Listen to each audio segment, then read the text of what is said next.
Hello and welcome back, everybody. We are just waiting for a few more people, but I think we'll slowly get started here. So I want to welcome you all back to our webinar series for the Bridge to Land, Water, Sky Living Lab project. My name is Megan. I'm on the Bridge Communications team, and as usual, I will be your host for today's webinar. Before we begin, as we continue to build respectful relationships, we would like to begin with a call to gather, drumming and singing by Muskeg Lake Cree Nation to appreciate the cultural practices of the Indigenous partners guiding this project. The drum is considered a connection to the natural world, and together, drumming and singing are essential elements that help maintain Indigenous identity and cultural heritage.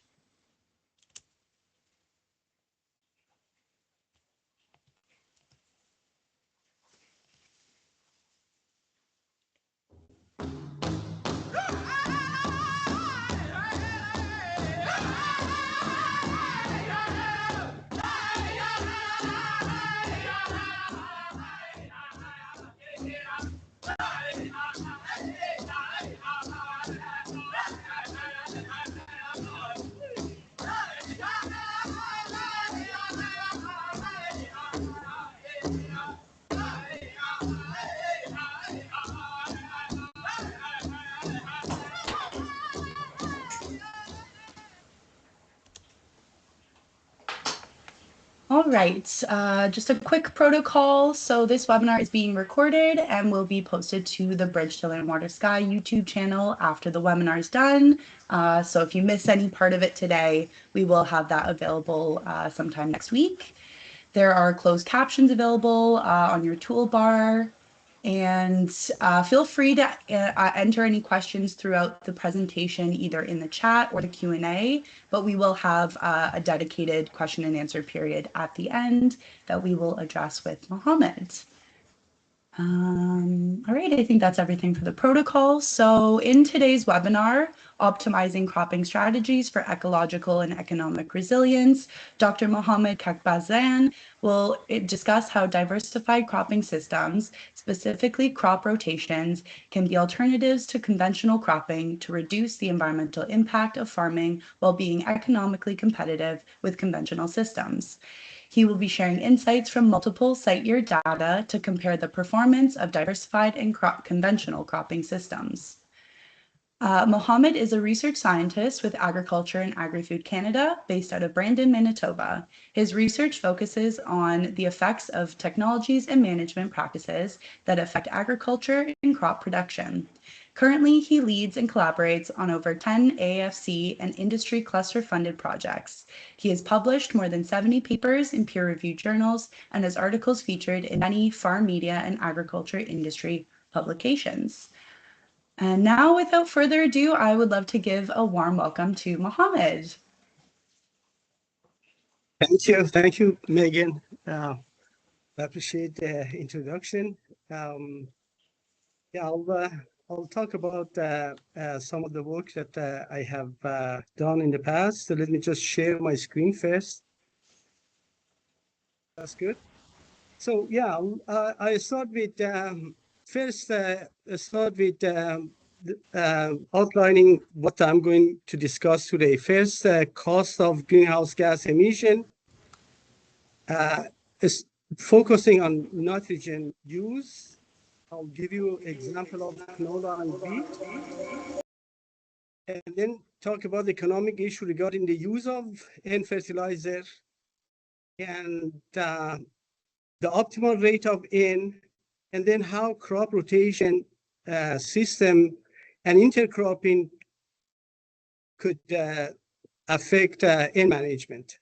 So that's going to be the outline of my topics. Let me just start with some introduction. Agricultural sector accounts for 75% of N2O emission in 2022, mainly by application of inorganic nitrogen to cropland in the Canadian prairie.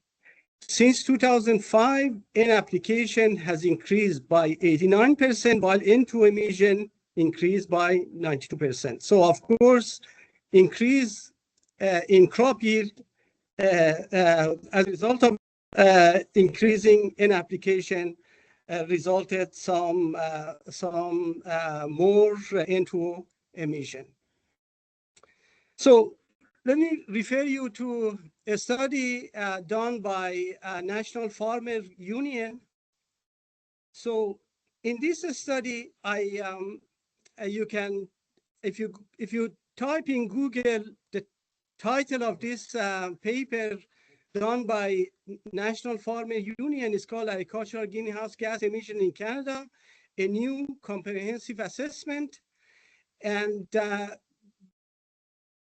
basically, this is in 2022, they estimated for every ton of nitrogen used, there is 7.6 ton of CO2 equivalent.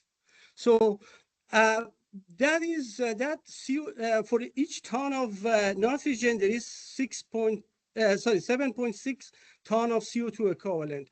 What is that 7.6 ton of CO2 include basically the use of nitrogen in field that result in N2 emission, then indirect volatilization of N, which again N2O, indirect through leaching, and then in-field from urea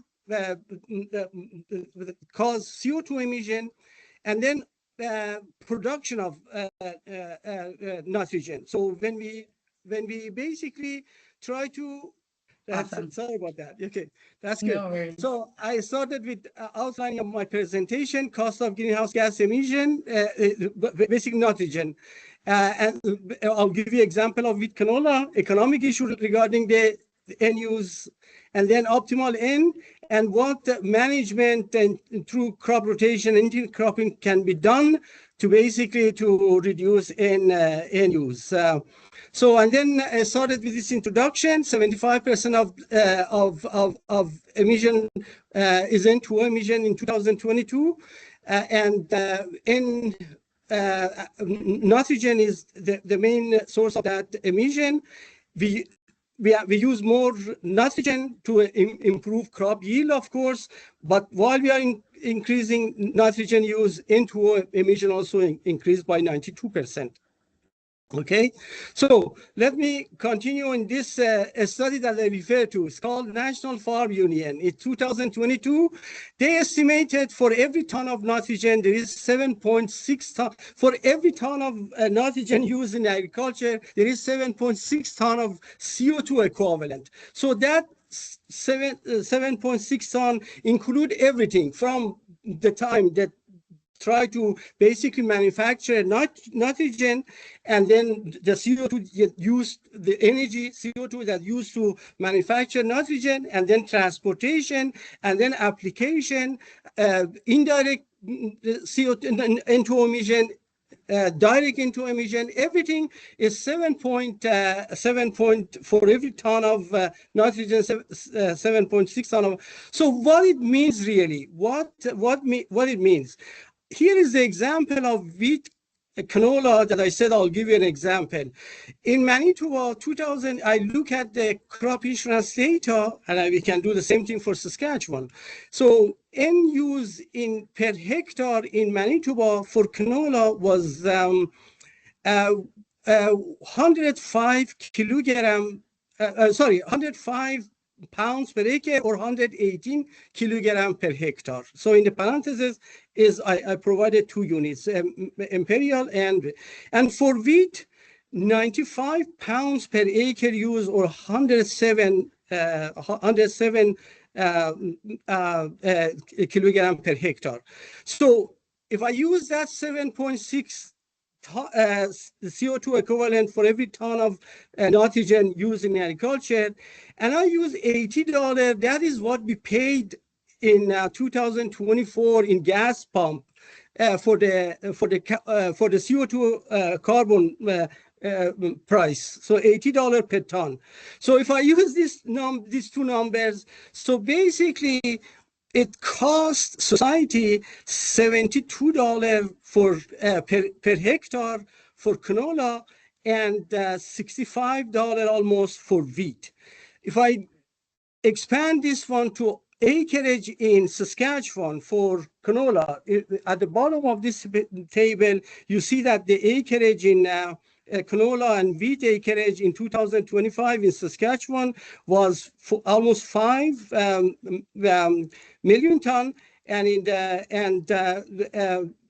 wheat was close to 6 million ton. So if I use this number, basically from the canola, it was $357 million of the cost of using nitrogen through basically CO2 equivalent. And for wheat is provided also $377 million. And if we expand this one to prairie region, which is Saskatchewan, Alberta, and Manitoba, you see the number 620 and 685. That is the cost of basically nitrogen use to the society. If I use, based on this assumption, okay, based on 7.6 for every ton of nitrogen use and $80, that is what we paid at the pump in 2024. So let's now, what can be done to reduce this cost? Okay, I'll start with that cost. So we know that 4R are the best management practices when we talk about management practices. 4R. One of the 4R is right rate. I'm going to focus on right rate in my presentation. So right rate means what? In an ideal world, basically, this is what we have. We want to match nitrogen release by nutrient uptake.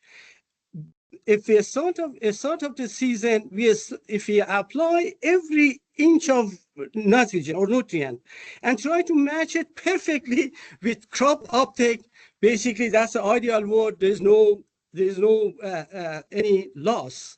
But of course, we don't live in this ideal world. So here is example of a study done by Molly and Limke in 2007. It's published in Soil and Tillage. Basically, they indicated that optimal N for maximizing yield based on this study is 170, and optimal economic N rate, which is usually less than maximizing yield, is 150. So I just want to emphasize that optimal economic N rate is generally less than maximizing yield for N. Okay, so let me just see what affect this N rate. Of course, they said 170 kilogram per hectare maximizing yield, but remember, we cannot always match what the release and crop uptake. So let me tell you what affect basically that N response of the crop. The first thing we know that from the economic side, when crop prices goes up, farmers try to use more nitrogen. That is a positive relationship between crop prices and N application. Okay, so crop prices goes up, farmers basically tend to apply more. On the other hand, like these days, nitrogen prices goes up is a negative relationship. Farmers try to apply less nitrogen. So from that, we know that from the economics. Now, what other things, what is the responsiveness of the yield to N? We know that weather and growing season affect N application. I'll focus really today in this weather and growing season and crop rotation and previous crop. So crop yield response depend on weather and growing season and crop rotation and previous crop. Let me give you an example of this study that though we know in a study by Limke and Molly, they indicated that, 150 kilogram is optimal rate, but that is not certain. That is N rate, that right rate is not always we know at the beginning of the season. So this is a study done by Bill Dean at University of Guelph. This is corn yield response to N and optimal economic end rate for 10 years, exactly the same soil, exactly the same test area. And notice for different years, the optimal economic end rate is different. For example, in 2013, it was 2013, you see it is more than 200 pounds per acre. But if you see 2012, it is optimal rate that start by dot is a little bit over 100. So what I'm trying to say, the average year-to-year deviation of the optimal economic end rate from 9 years was about 24 pounds of N per acre. So you may say, okay, the optimal rate is 170 per hectare, but there is always deviation. Why there is the deviation? Because the weather, because the climate, okay?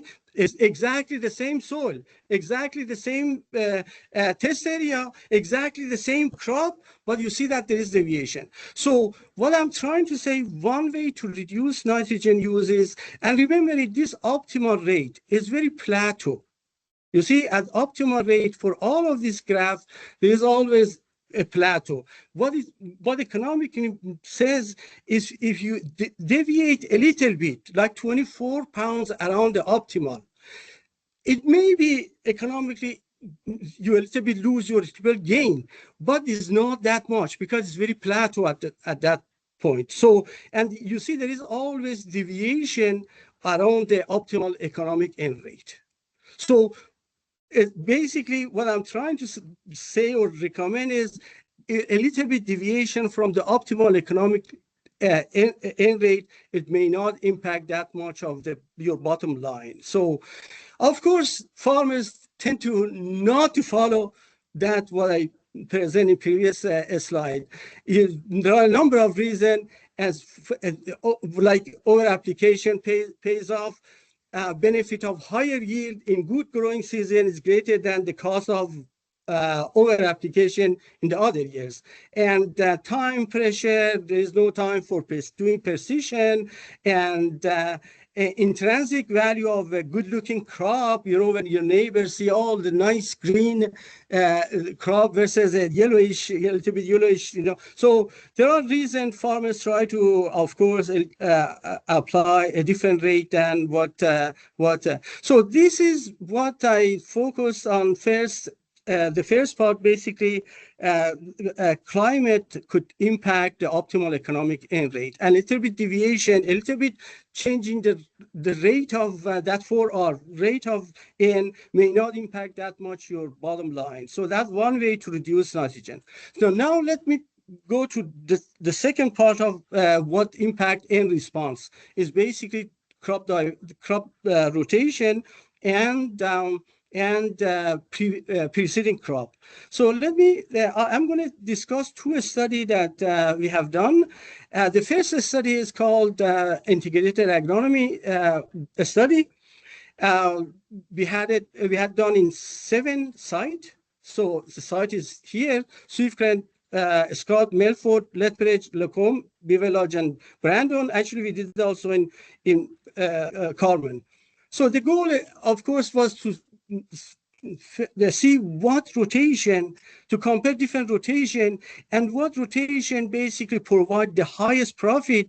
At the same time, what rotation we could reduce synthetic N application, N use.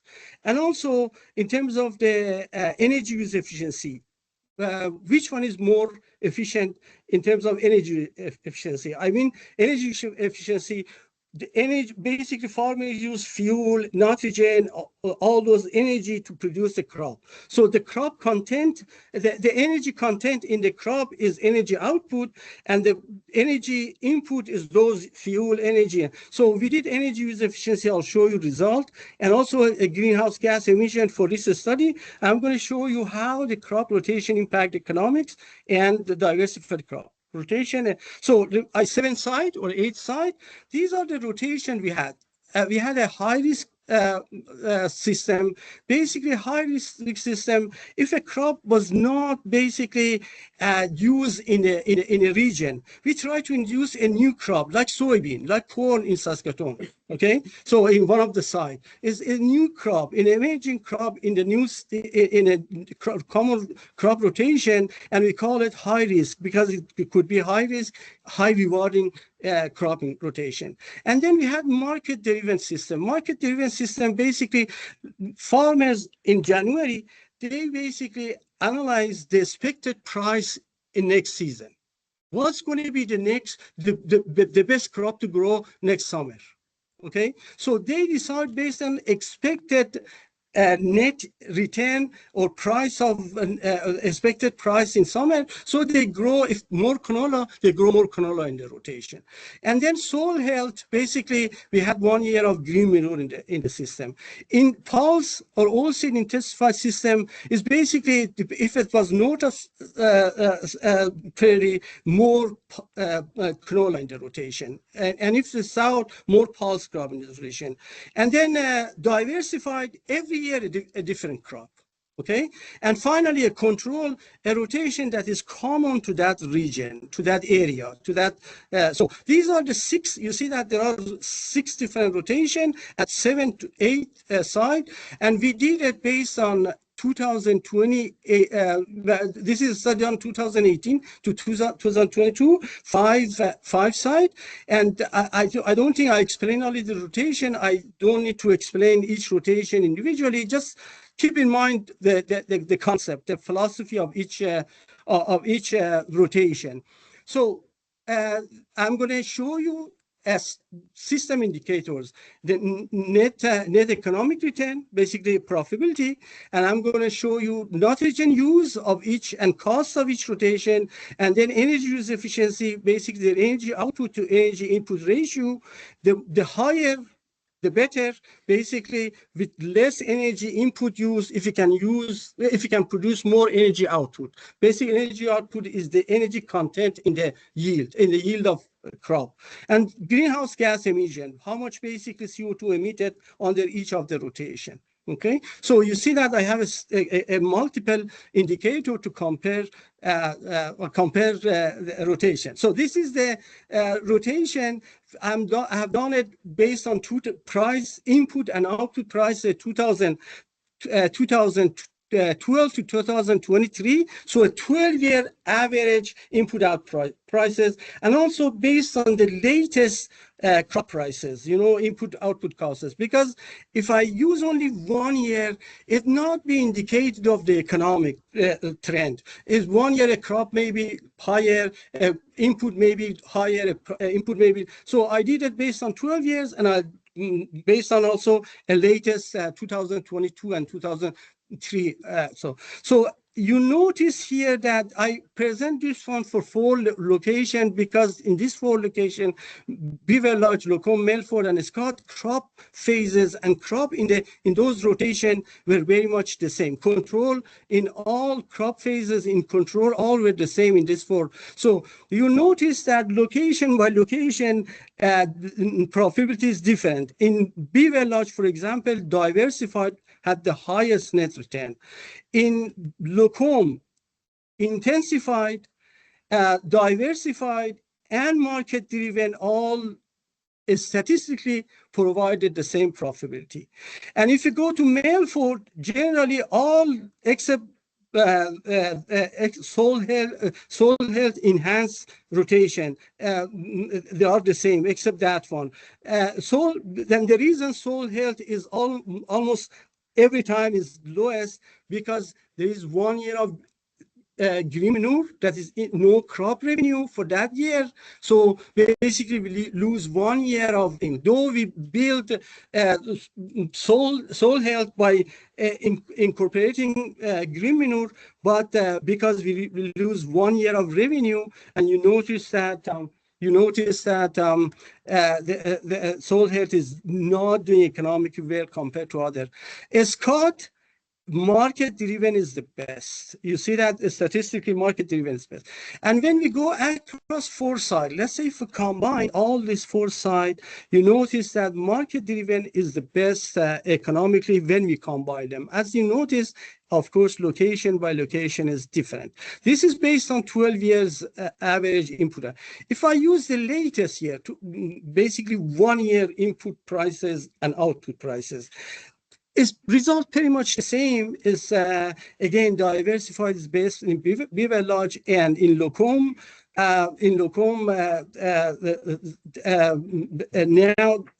intensified diversified is equivalent to market driven, and in Melford you see that market driven is not doing as good as remember market driven. If I quickly go back, you see that market driven is more canola each year. Okay, compared to intensified, which is basically wheat, canola, wheat, canola, wheat, canola on those sides. Market there is more canola in it, okay? And diversified, you see that every year is different crop, okay? So just thought probably emphasize the difference between this rotation. And let's go back to a result.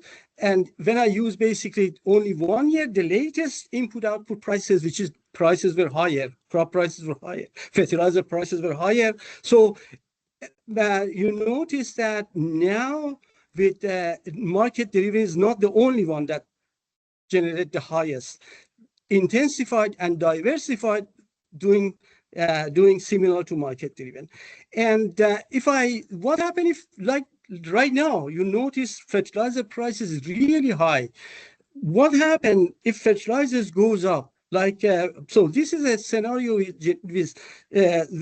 generated. If fertilizer, of course, those rotation that use less nitrogen, like diversified, is doing good actually. You see that diversified is doing the same as market driven when fertilizer prices goes up. Okay, because diversified there is pulses used in the rotation, and we use this is everything based on prices published by the published prices. I have not done. I made up any prices in input. Everything is based on published prices and input prices. So if economically diversified could generate similar result to intensified, at least, or to some extent to market driven, which more canola rotation. So what else we can look at it? If economically kind of the same, so let's look at the nitrogen use. Which one is, remember the cost of nitrogen I provided you at the beginning? The cost of, for every ton, is 7.6 ton of CO2 equivalent, and I converted to dollar value. That is the cost to the society. So if the economically diversified could produce the same as control, the same as intensified, and to some extent to market driven, let's look at other factors, other indicators. And here is the nitrogen use and cost that we use. If two rotations show the same profitability, let's look at the nitrogen use. And so this is basically nitrogen use for this study that we use. Market driven on average use 116 kilogram per hectare. And you notice diversified use only 37 annually, 37 kilogram per hectare. Much less than the market driven, and much less than intensified and controlled. Intensified was, remember, was wheat canola rotation. So we can use less nitrogen, and therefore there's in terms of the cost, this green one is the green is nitrogen cost for farmers, and the purple one is market driven, and the first two is control and intensified. And as you see, for all this side and aqua side, we use much less nitrogen costs for the diversified system versus the other one. Okay, let's look at the energy output, energy input. What is another indicator? So this is basically energy input. What is energy output? Energy output is energy content in the crop yield. Okay, so for wheat, for canola, for pea, for soybean, for corn, there is basically, when put it in the lab, they measure the energy content of the crop, basically is not emitted, is used for human consumption. So it's like revenue. Like equivalent of it is like a revenue in economics. So that is basically energy output, and energy input is all the machinery used, fuel used, fertilizer used, pesticide used, those input that used to produce those crops.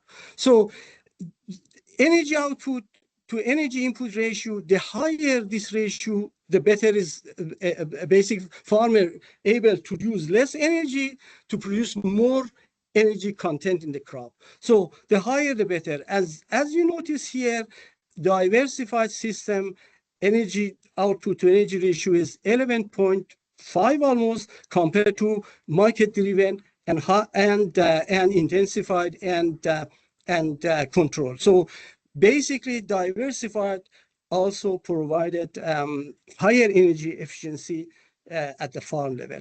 And finally, this is not my part. This is done by Ronald Lemke and Dr. Koi Lu and Lin. This is published in 2025 from the same study, and they measured all the CO2, all the greenhouse gas emission from the soil, from the input use, and so on.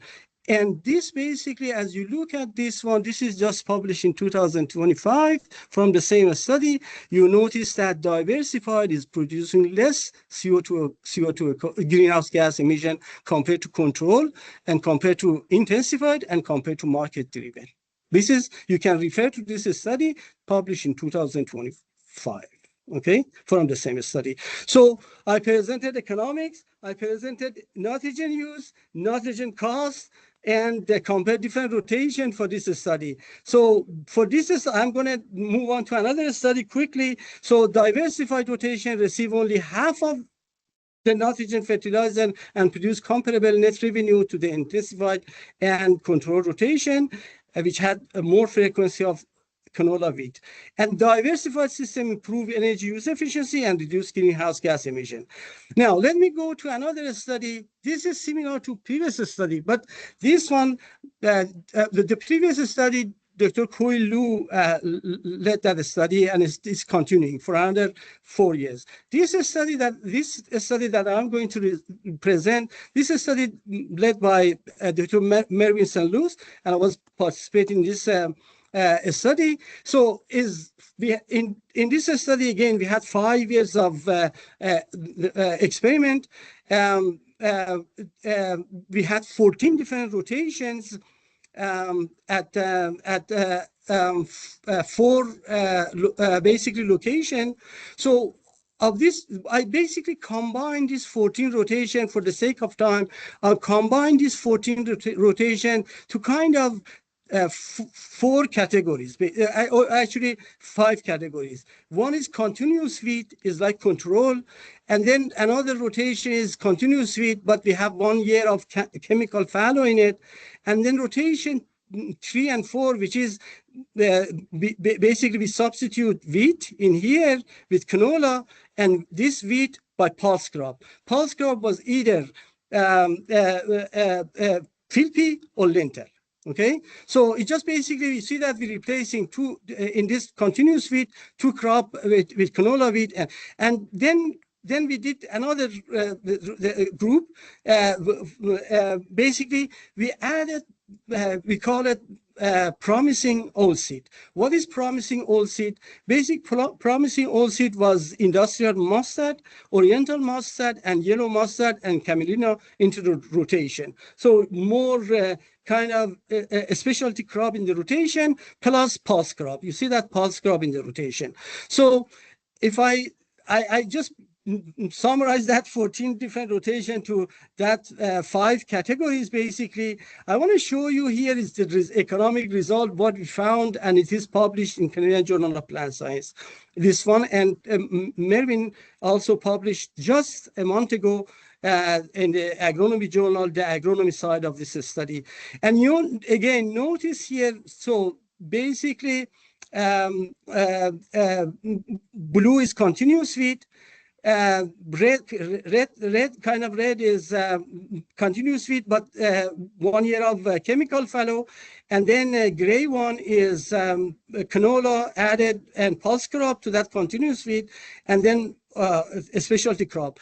As you notice here, as we add in pulse crop and a specialty crop in the rotation, in Lethbridge, for example, you see that those adding pulse crop, which is lentil and field crop, field pea, and a specialty crop, is we are making more money than continuous feed or continuous feed with chemical fallow. The same thing is cod. The same thing is sweetgrain. And across side, we see the same kind of trend. So what we found that adding pulse crop and a specialty crop in the rotation using 12 years prices, input-output prices. Sometimes we look only a 1 year crop, oh, canola making more money.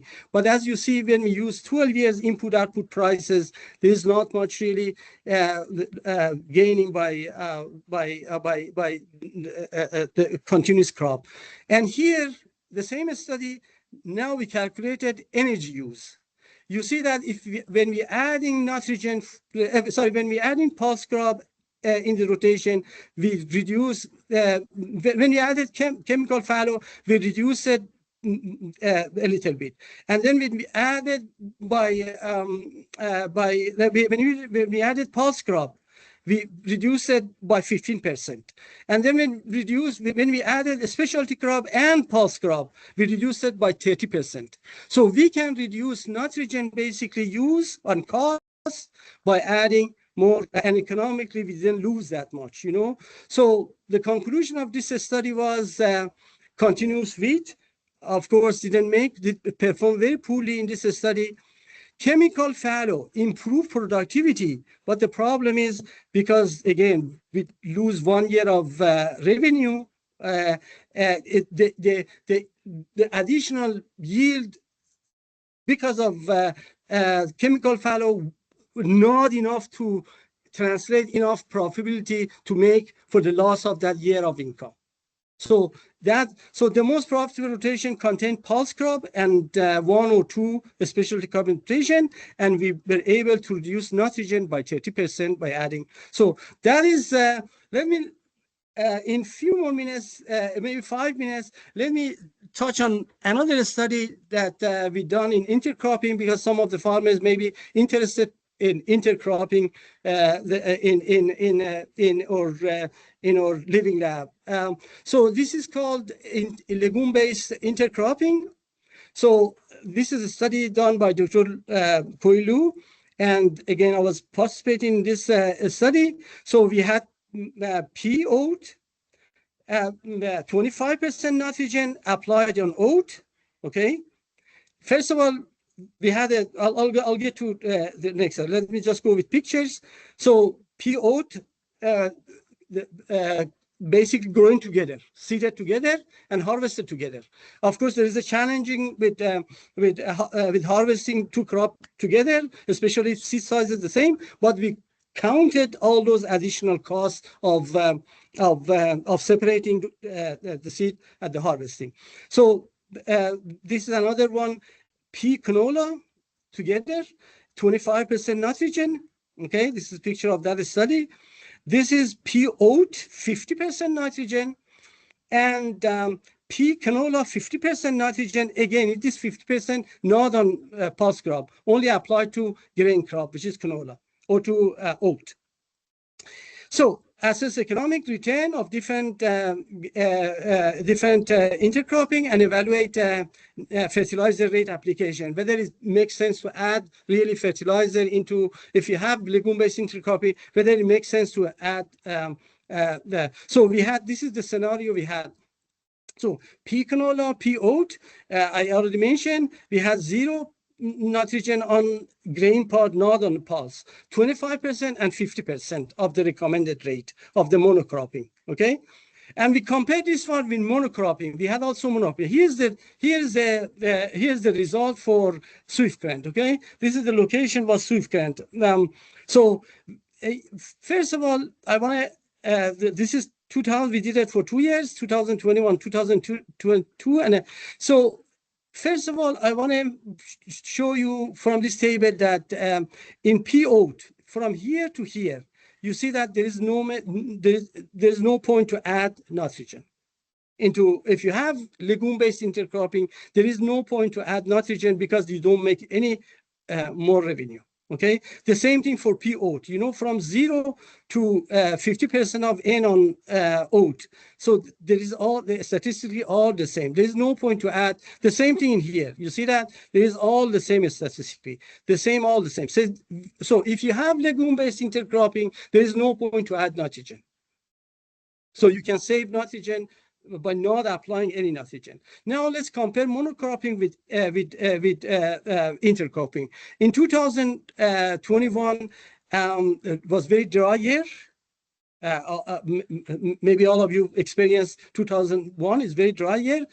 Intercropping didn't make any money compared to monocropping. We made more money. Of course, all of them were negative, but monocropping is less negative than intercropping. Okay, so in dry year, intercropping is not recommended. That's we know because crop compete with water and so on. So, but in 2022, it's more a normal year. You see that some of the pea oat, you see B means basically statistically, if are all indicated by B means they are the same as this one. So pea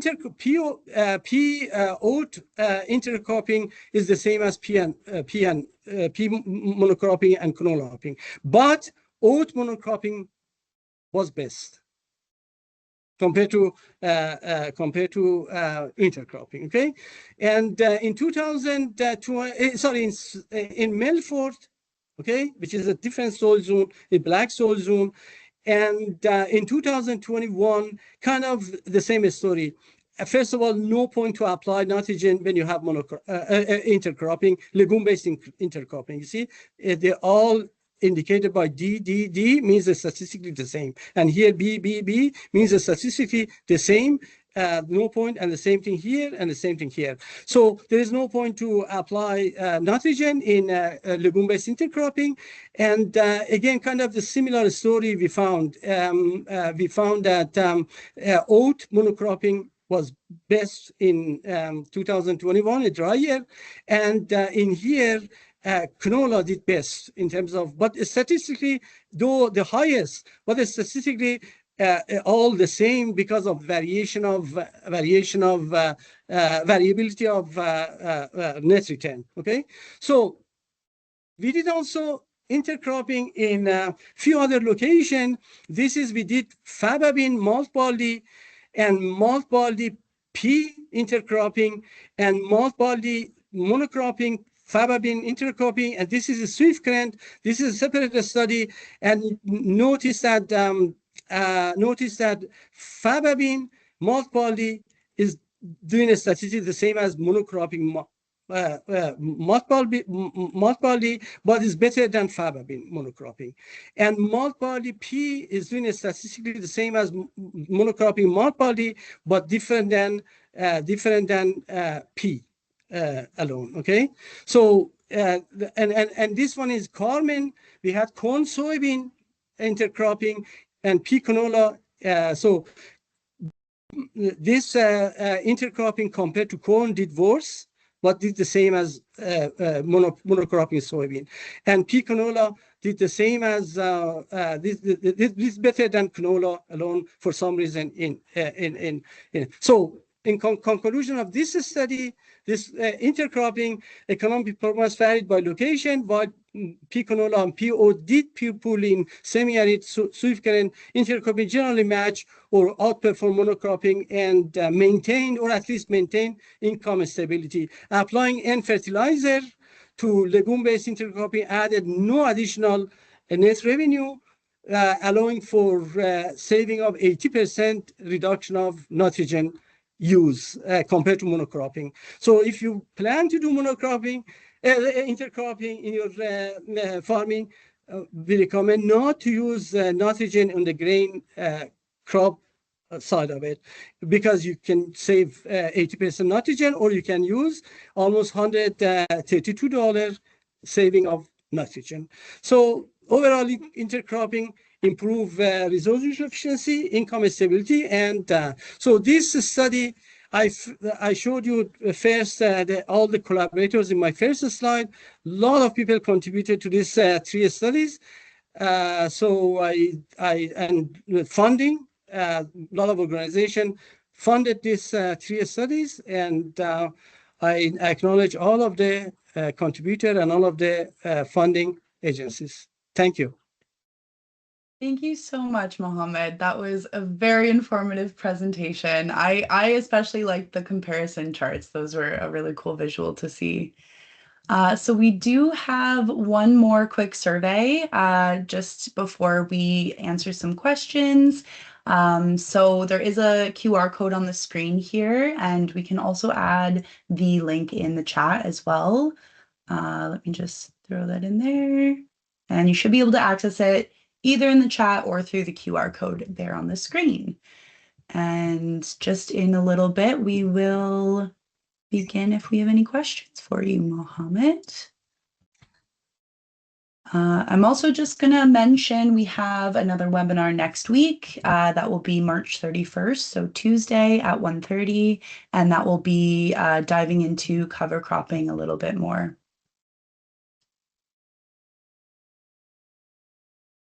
Okay. So while waiting if there is any question comes, I want to mention one more thing. And with all this rotation in the first study and intercropping, we have developed an economic calculator. Okay, this economic calculator at another time I'll present basically this economic calculator. So this economic calculator is a tool for farmers and for whoever interested. Who are interested to use this calculator. Basically, this calculator, farmers are able to use their own, basically there are some default value for any of this rotation in terms of nitrogen use and seeding rate and so on. But they are able to enter their own seeding rate, their own nitrogen application, and run and compare this rotation and get a side-by-side graph which rotation make more money if they change fertilizer rate, if they change seeding rate, if they do a different management. So this calculator is in progress, and hopefully soon this is all web-based, and a link will be provided to Bridge the project, and they are able to share it with farmers who use that tool to compare different rotation and change variables, change parameters, and run it. And it's very simple, you know.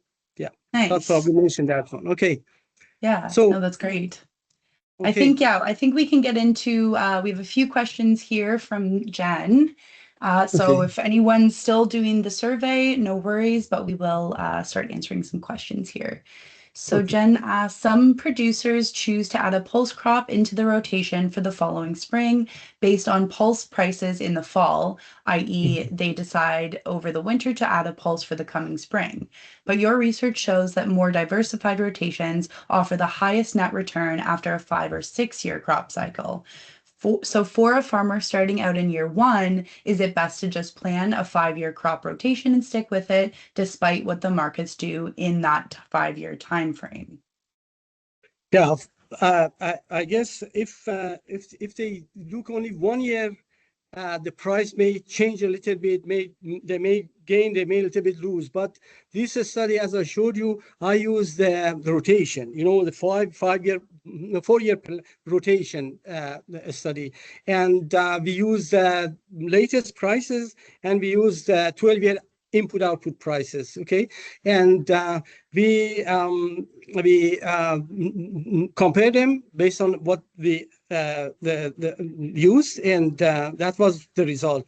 And for using based on expected prices, if the expected prices is still higher, yes, they make money, because it is based on expected. If for any reason, for any reason, they plan based on expected, but for some reason they don't get that expected price goes down, of course, they are not going to gain that much. And yeah, I don't know how to really recommend, but if they can have in a rotation, that make more sense. Okay. But it still is basically nothing wrong with based on doing an expected price. It just depends on level of risk. How farmers are willing to take a little bit risk. If they think that expected price higher for the next summer, so they could plan for it. Yeah. Nice. Okay, another question from Jen. For the corn soybean intercrop study, did the economics also include separation of the corn and soybean seeds after harvest? Yes. All of them. We counted the separation costs, because that is the most challenging part of the intercropping. Especially if seed sizes are the same.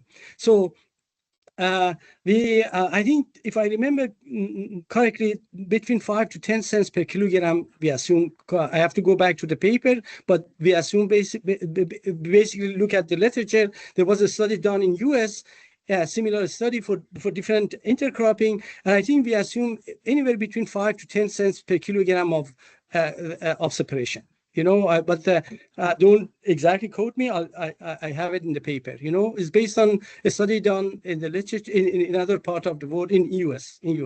Yeah, we counted that is, as I said, I think that is the most challenging part of the intercropping in the prairie. Yeah, especially we don't have yet technology to separate the two seeds effectively. Yeah. All right, from Emma. Thanks for a great talk. I had a question about what might change if we tried to look at the uncertainty factor and what someone would choose, not knowing if it will be a dry year or not. Oh, yeah, that's very good. That's a very good point. That's we could actually. I didn't do it for this. Actually, for the first study, yes, we did. We did some uncertainty analysis, and we developed the yield distribution, we developed price distribution and we developed nitrogen distribution, and we incorporated this distribution into an economic analysis. Basically, that is something that we did in terms of the risk analysis. But because the result of the risk analysis in basically developing distribution, distribution of the yield, distribution of nitrogen, distribution of nitrogen prices, distribution of crop prices and input prices, because result reinforce what we found in economic part, the reviewer suggested remove the risk part. So for the first study, not for the second and third study, but for the first study, we in fact included some risk analysis, and results were pretty much reinforcing what we found in the economic section. Nice. All right. I hope I answered, Emma. But always is good to include risk analysis, because we know that crop prices are not constant, and developing distribution of the prices and price yield, and even if you can environment, some of the environmental factor, if you can develop a distribution. So yeah, lots of factors to consider. Lots of factors to consider. All right. Well, I think that's all for questions that I can see right now. I think you covered so much in that Okay, presentation. yeah, Really appreciate it. no problem. And oh, sorry, it looks like there might be one more. Um, oh, okay. One more question, Mohammed, if you don't Sure, mind. sure, yeah. We have worked with a producer who had low corn yields following a season of corn and soybeans intercropped, and he believes that the low corn yield was due to competition from the soybeans. Is there a scenario in which that competition between corn and soybeans would have been a factor in the low corn yield, and how would that be determined? That is a good question. First of all, part of it is I'm not agronomist. I think agronomists could a little bit add to it, but I can comment on what. Remember, one of the rotation we had high risk, high reward system rotation.